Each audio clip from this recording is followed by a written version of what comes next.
You are who you've been looking for. So stop looking for more unless you're looking in a mirror, because it's about time for you to see clearly that you are who you've been looking for. And that empty feeling you got, that hole in your chest, you only got that feeling because you think you're not blessed with everything you need. You see, we live in a consumerist society, which means they need you to buy stuff. And the easiest way to sell it is to tell you you're not enough.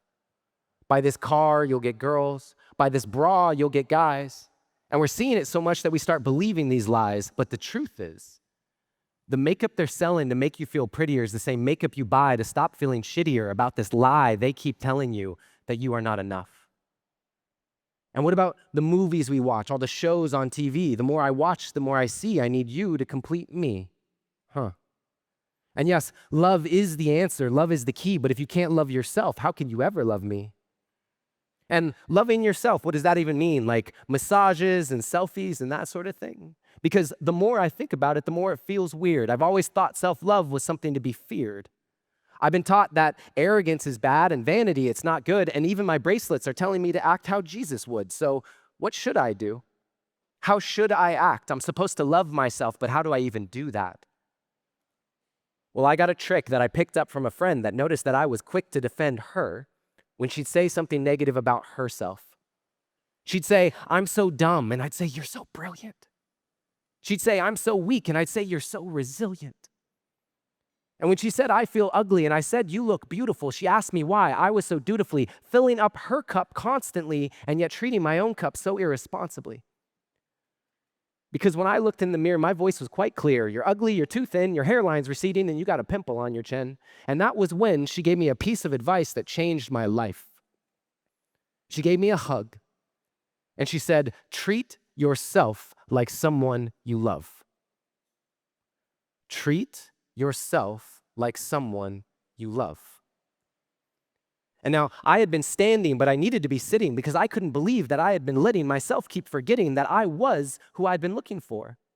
And deep in my core, I knew it was time to stop looking for more until I could look through all my fear and look into a mirror and see clearly that the man looking back at me is the only one who can make me happy, and I am already enough.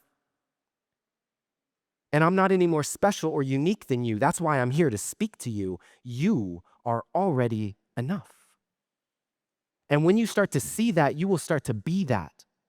Your world will get brighter, your load will get lighter, and you can see that with life, you can be a lover, not a fighter. And that life, you deserve it because you are worth it. And there's no point in letting yourself keep forgetting, because no matter what you say or do, you are perfect. And so today, I hope I leave you with a direction correction away from the flaws you see in your reflection. They aren't flaws to me. They are simply protection against all the doubts you have of your perfection. So start today. Take a good long look in the mirror and say, "I am who I've been looking for."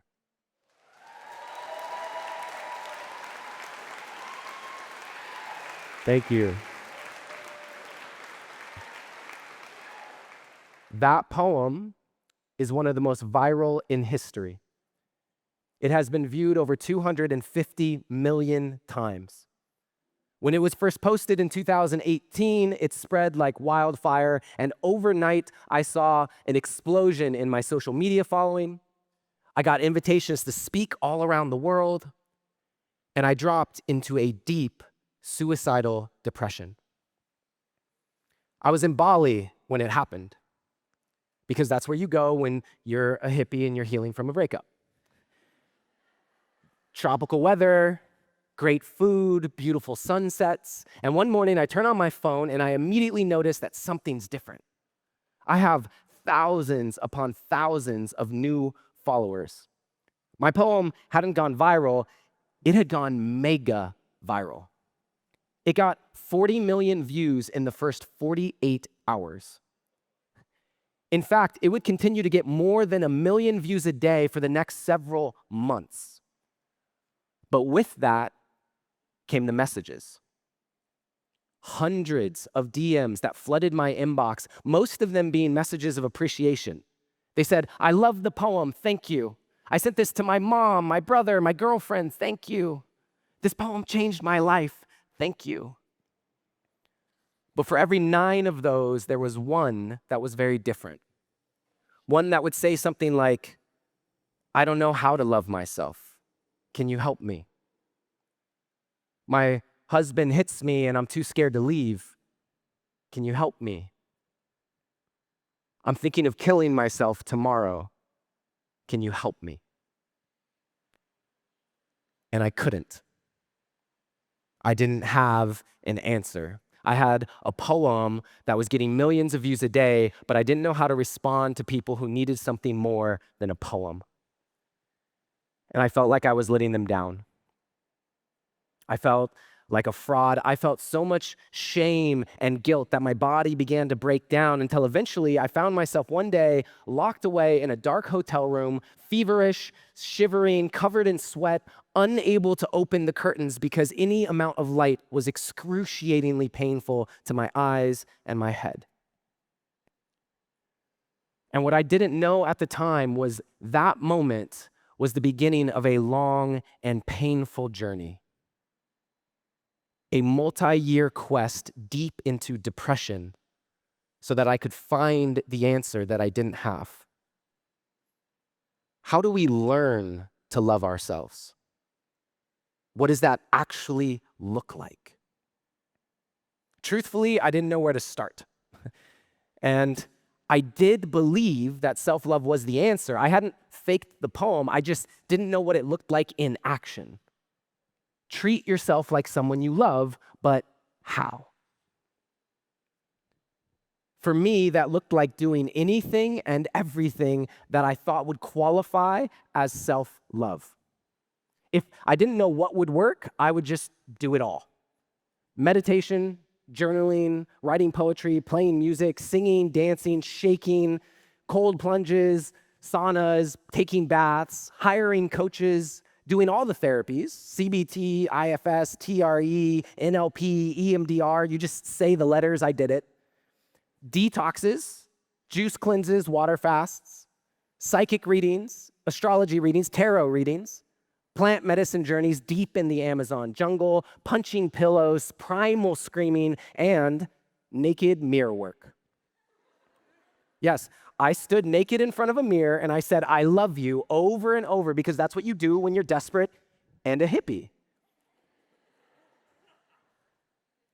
And the thing was, at the time, I was watching a lot of content about self-love.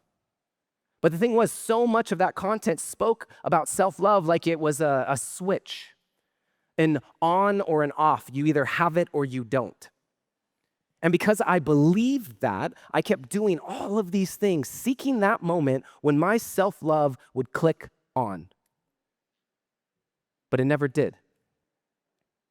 Every day I kept spending hours showing up for myself, expecting a big shift that never came.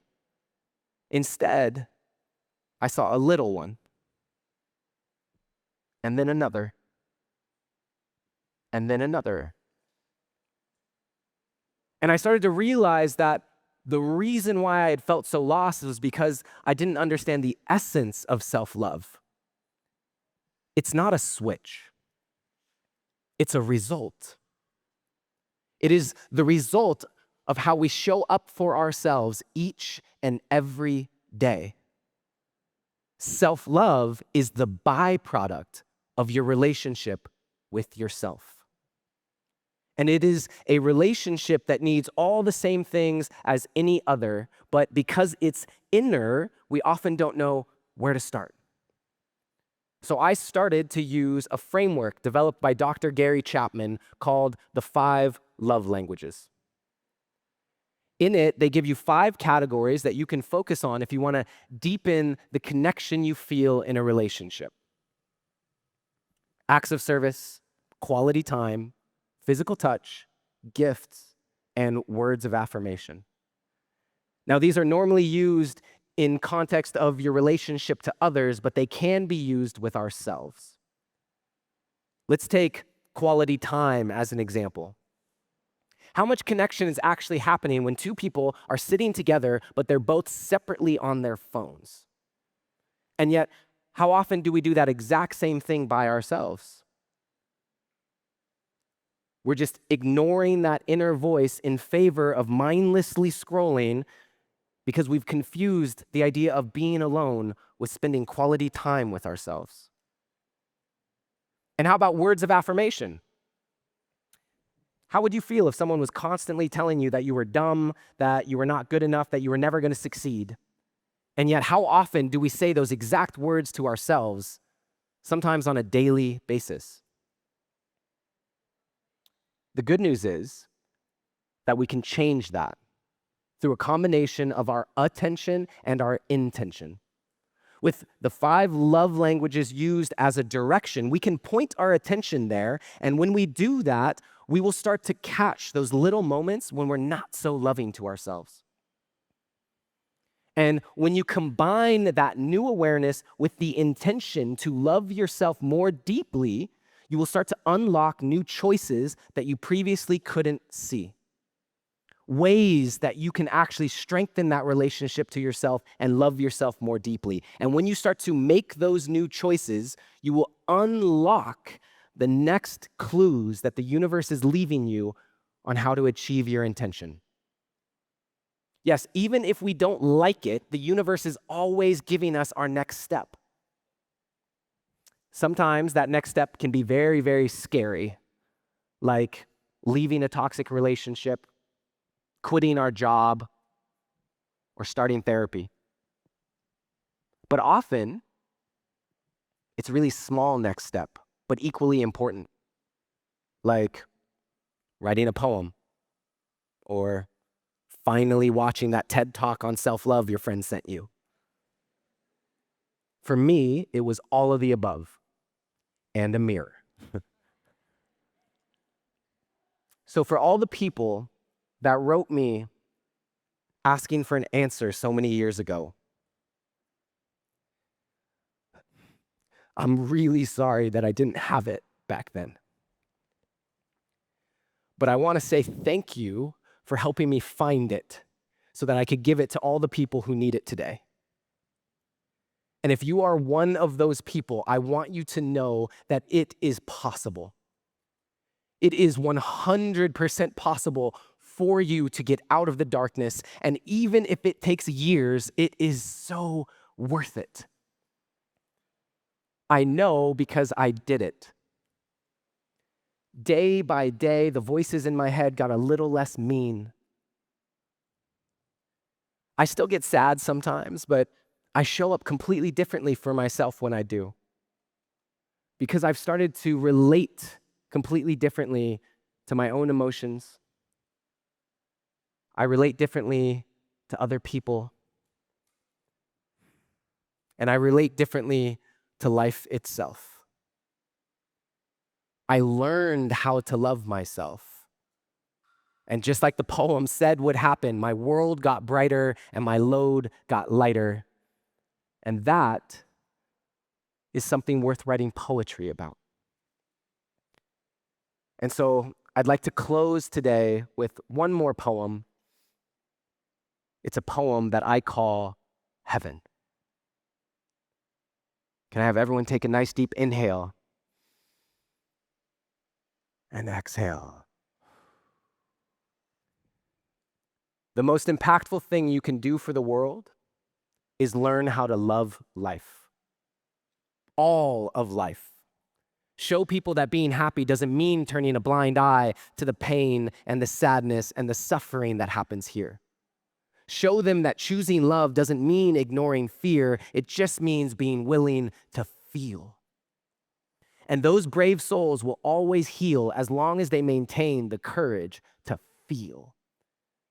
Because the fear of feeling's really at the root of every fear, which creates the fear of living because feeling's why we're here. So you can fight the fact that feelings past have felt so freaking hard, but it's the very fact you have felt all that that feels like the part we should celebrate. Investigate. Learn to navigate with ease. Your emotions are the gift God gives you every time you breathe.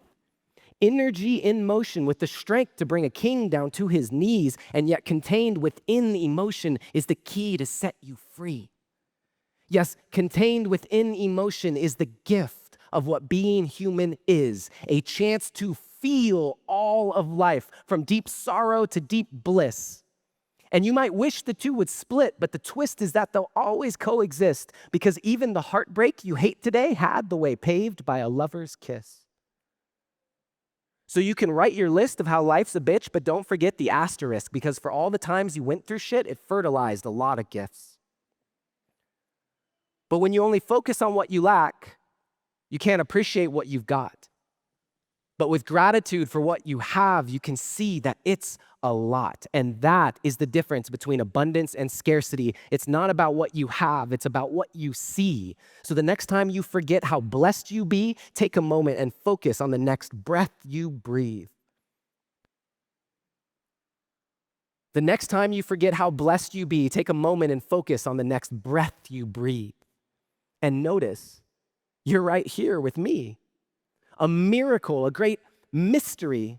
Out of hundreds of trillions of stars and hundreds of billions of galaxies, somehow, some way, you're here today with me, and we all breathe on a spinning sphere of chemicals, spiraling through the universe. You were once one of 200 million sperm. You just happened to get there first.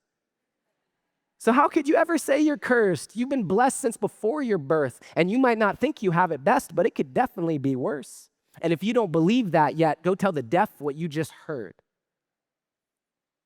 If you don't like what you see, go tell the blind how much it hurts.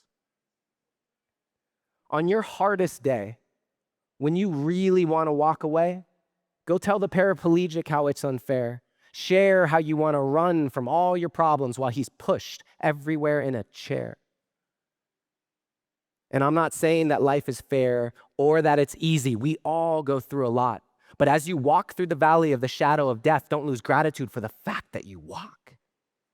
Celebrate the fact that you can dance and sing. Embrace the abundance in the very act when you talk. Because when you can spot abundance in the simplest things, that's when more abundance unlocks. The simplest things. Taste and touch and breath and smell. Did you know there are people with something called anosmia, which means their sense of smell is completely lost. So while they literally can't smell the roses, do you want to complain? You don't have the time to stop. Because this life is the only one that you've got. And there are people who would trade places with you without a second thought. So no matter how many tears, heartbreaks, or bad days you pay, the cemetery is full of souls that know living is worth the cost. Don't wait till it's too late to learn that lesson. Living is worth the cost. But make no mistake, being alive is not the same thing as living. Just like throwing something away is not the same thing as giving. So if you haven't yet found your love of life, I suggest you keep on digging and allow yourself to feel your way through all the hurt and all the rage. And as you feel, allow yourself to finally turn the page.